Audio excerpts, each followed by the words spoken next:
Ahoj, dneska si ukážeme jednoduché kouzlo, jak nechat zmizet minci. Já tady mám zrovna minci ze zoo, protože s tou se dobře kouzlí, je velká.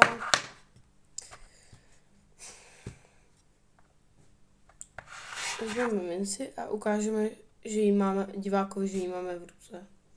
Začneme třít o loket. A teď uděláme, že nám spadne. My to samozřejmě máme v úmyslu, ale řekneme třeba ups nebo tak něco.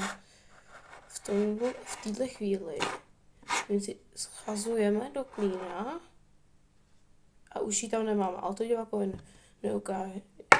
Uděláme vlastně tohle. Takže to bude vypadat nějak takhle a začneme zase třít. Teď můžeme ještě třeba zatlačit, tak aby to vypadalo, že jsem to dal skrz ruku nebo do ruky. A ukážeme, že máme prázdnou ruku a že mince zmizela.